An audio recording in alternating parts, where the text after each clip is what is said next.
In this Remnant 2 video, we're going to be taking a look at our new Invoker build. Invoker is the new archetype added with the DLC, and the Forgotten Kingdom DLC has finally seen the light of day, along with new exciting areas to explore and new enemies to fight. But of course, the best thing that the DLC offers are the newly added items and the much-awaited Invoker archetype. It's an exciting archetype that can be a good pairing with almost all existing archetypes and further enhances their capabilities in combat. In this build, we're going to be taking a look at the Forest Guardian. This build takes advantage of the Invoker's unique skill and the Ritualist's special abilities. It relies heavily on multiple stacks of status ailments and recurring elemental damage, fitting the Invoker's theme of being able to harness different types of elements. Equipped with some of the latest gear that the Forgotten Kingdom DLC offers, enemies will be suffering from 6 unique status ailments at once. Capable of dealing tons of damage over time to bosses, especially if the user managed to set all damage dealing sources, players will be maintaining a handful of things while playing this Remnant 2 Invoker build, resulting in dynamic and engaging gameplay. Unlocking the Invoker archetype first is the best course of action for this build. To unlock this archetype in the Forgotten Kingdom DLC area, progress until you complete the first mandatory main dungeon. Exit the dungeon and you will find yourself back in the Ancient Canopy area, where there's a lever or contraption that players can interact with. Interact with the contraption and notice that the huge statue in front of you will now move downwards, lowering its height. There is an elevator near your location, and you can use this to head your way down to access the statue. Once you've reached the lower parts of this area, head into the statue through the spiral stone staircase and head down to the lower parts of the statue. Upon reaching the lowest part of the area, you'll notice that there's a tunnel leading to a room filled with sand, and this is the area where you need to be. Avoid traps here by carefully strafing sideways and notice that there's an item located at the end of the tunnel. Get it first to get the Disciple set as a bonus. In the sand area, see that there's a subtle magical circle swirling above the sand near your location. Place yourself in the center of the magic circle, waiting for approximately 5 to 8 minutes, maybe more, and watch your character drown in the sand. Soon you will find yourself in a hidden room where the old flute engram is located. Get it and head to Wallace so you can unlock the archetype. Now that you've unlocked the Invoker archetype, we will be using it as the main archetype for this build. Using it will grant us access to the Way of Kayla skill, a skill effective in clearing enemy waves by casting a tidal wave on enemies and dealing elemental damage. But that's not all. Casting the skill will let the user conjure a rainstorm around them that can cover a huge radius, and enemies caught up in the storm will be inflicted with the newest status ailment, Drenched. When enemies are suffering from Drenched, their movement speed is reduced by 10% and suffer a lightning strike every few seconds. I cannot stress how fun these lightning strikes are, mainly when hitting a lot of targets in the area. Note that the lightning strike's damage will be divided depending on how many targets are caught up in the storm, so you can expect that bosses or single targets will suffer from tons of damage in combat as well. The Invoker's prime perk, Visionary, doubles any skill charges that we have and reduces skill cooldowns by 10% every time the user activates a skill. Thanks to this prime perk, this build can effortlessly maintain all of the status ailments that will be inflicted on targets, so we ensure that the targets are suffering from strong dots as the battle goes on. Plus, allies covered by the storm will be granted haste, which serves as a great addition to this build overall. The Invoker's damage perk, Entranced, grants this build an additional 30% skill damage, 15% elemental damage, and 5% elemental critical chance. We'll be spamming a lot of elemental damage with this build, so this perk is a perfect addition to increase our overall damage. The Invoker's team perk, on the other hand, reduces skill cooldowns by 1% and heals 2% max health once every 3 seconds, which is perfect for multiplayer runs and is not noticeable for the most part, but is a good bonus. While the Invoker's utility perk increases movement speed and damage reduction by 5%. And lastly, the Invoker's relic perk, Soothsayer, extends the duration of an active Invoker skill by 20% based on its duration.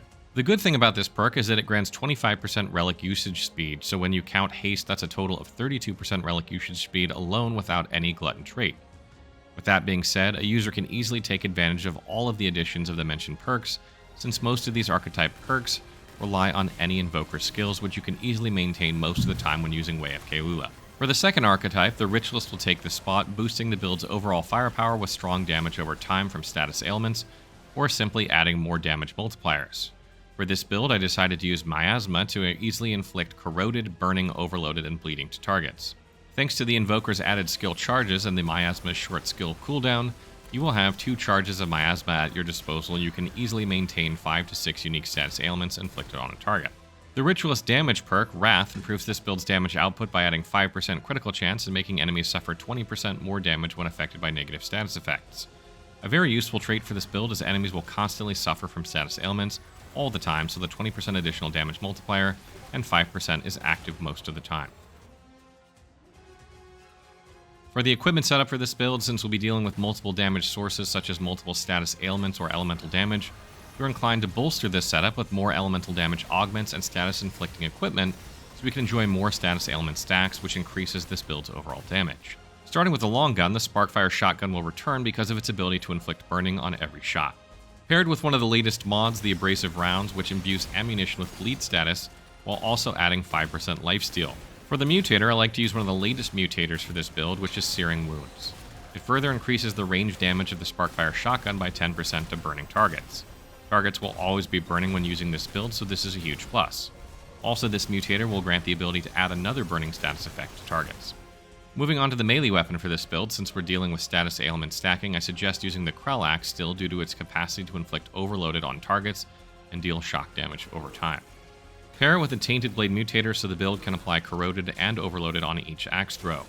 While using this build, there were a lot of times that I forgot to throw my axe and missed possible additional corroded and overloaded stacks, and still bosses melt.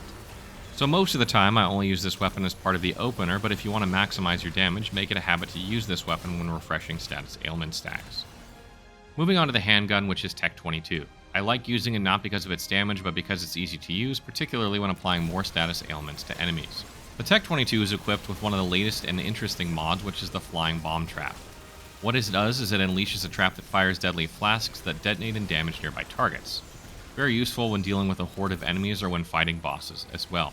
Not only will targets suffer additional heavy damage over time, but ones that are caught in this trap will also suffer additional corroded as well, which caters to the overall theme of this build. You can simply use it on the fly and let it do its thing while you do yours. However, it's not a perfect mod since you need to place it and enemies need to get caught in its range before it activates, so when dealing with mobile bosses it's a pain to use. However, when dealing with large targets, which are most of the bosses in Remnant 2, this mod will be effective. I opted to use the Twisting Rounds on Tech 22's mutator so I can further add a bleed stack when firing it. I usually just use the Tech 22 like 10 to 15 rounds just to inflict bleed, and then use the Flying Bomb Trap and usually switch back to my Sparkfire shotgun. With the main setup out of the way, let's move on to trinkets, starting with Amulet first. For this setup, I'd prefer to use one of the latest amulets, which is the Fragrant Thorn. It's a very interesting amulet that is unique and brings so much value to this build. What it does is it increases the build's overall status effect damage by 20%, however dealing 4 more unique negative status effects on a target applies exposed as well, making targets suffer 15% additional damage from all sources, and this is huge. Applying Expose will be an easy feat when using this build since our repertoire is designed to maintain 5 to 6 stacks of status ailments when fighting enemies. For my ring setup, the first ring on the list is the Ane Crystal, which improves our overall damage percentage by 4% depending on how many unique status ailments are inflicted on the enemy. If you don't have this ring, I suggest equipping Stone of Malevolence so you can ensure you will have constant access to your mods. The second ring that I'm using is Token of Favor, which is another new ring from the Forgotten Kingdom DLC. This ring increases the build's all damage by 5% and grants a 10% critical chance against exposed targets, which is always the case when using this build. Since we're playing with status ailments, using the Red Ring of Death is ideal. This ring will help the build accumulate status ailment stacks easily by duplicating the last damaging negative status applied to targets. And the final ring chosen for this build is the Singed Ring. This ring will further bolster the damage of this build by 10% when dealing with burning enemies. You'll have multiple stacks of burning, so you can easily have that 10% damage boost. When it comes to the armor for this build, I'm wearing their newly acquired Disciple set to match the build's overall theme. Wearing this set is not required, and you're welcome to use anything you like. Just make sure you are comfortable with your weight class and do not flop when dodging. Moving on to relics and traits, feel free to use anything that you prefer, but for my setup, I'm using the Tranquil Heart to take advantage of the 2 health generation per second. I don't use this relic in this build that much, and I tend to rely on its passive health regen for my heals, and Abrasive Rounds grant lifesteal anyway, so I get healing from that. For the relic fragments, I highly suggest using additional ranged critical chance, elemental damage, skill damage, and casting speed. A pretty straightforward setup to increase the build's overall TPS. Now let's move on to traits. Choosing the Invoker's archetype will grant the build a free level 10 gifted trait, which grants the build an additional skill duration by 30%. This is useful since it will give us more time to retain Wave of Keula's effects. The Ritualist archetype's free trait, which is a level 10 affliction, increases status effect duration by 100% and is a nice bonus. This will ensure that we can maintain multiple stacks of status ailments to targets. A level 10 Flashcaster trait is suggested so we can get our mods quickly when fighting enemies, thanks to its 50% additional casting speed. Follow up with level 10 Swiftness for faster movement speed, which allows for easier positioning in combat. The Disciple set is a little bit heavy, so a level 6 Strongback trait will lower the weight class to medium. If you're not using the Disciple set, however, leave the Strongback trait and add to Footwork trait instead. Upgrade the Vigor trait to level 10 to have more survivability. I have a level 10 Endurance trait as well, so I can do more possible dodge rolls if I need to. A level 10 Spirit is also suggested so we can ensure that we can use both our mods regularly to maintain the skill rotation with ease. Follow up with a level 10 Expertise that reduces your skill cooldowns by 20%. We often rely on our skills to inflict elemental damage and status ailments on our targets, so this trait will help a ton. A level 10 Amplitude is recommended, and I cannot stress how important this is. Both Wave of Kalos Storm and Miasma's range are affected by Amplitude. Have Amplitude and watch your Miasma and Storm AoE cover a huge amount of ground every time you use them. Moving on to the next one, which is a level 10 Fitness to increase the build's evade distance by 30%, which again helps with positioning in combat after dodging enemy attacks. The last trait on our list is level 4 Footwork, which grants a 20% increase in movement speed while aiming. For Concoction, I suggest using the Xenoplasm to gain an additional 10% skill cooldown reduction, which is a nice addition to this build. Final tips. Moving on to useful suggestions for gameplay tips before I wrap up this build. When it comes to rotation, especially when beginning fights, I shoot targets with 2 or 3 rounds from the Sparkfire shotgun to apply 3 times burning stacks first. I then follow up with a Krell Axe Throw to apply Corroded and Overloaded to the target. Activate the Miasma skill to apply another stack of Overloaded, Corroded, Bleeding, and Burning to the target, while applying Exposed in the process. After the Miasma, activate Wave of Kula to apply Drenched and summon Lightning for additional DPS. Switch to Tech 22 and fire 10 to 15 rounds to inflict another stack of bleed, and use the Flying Bomb Trap mod for additional corroded stack and damage source. Finally, switch back to the Sparkfire shotgun and activate abrasive rounds to keep on applying burning and bleeding while DPSing. It may seem like a lot in terms of setting up all the damage sources, but once you get used to it, it's a fun experience since there is so much going on in each fight.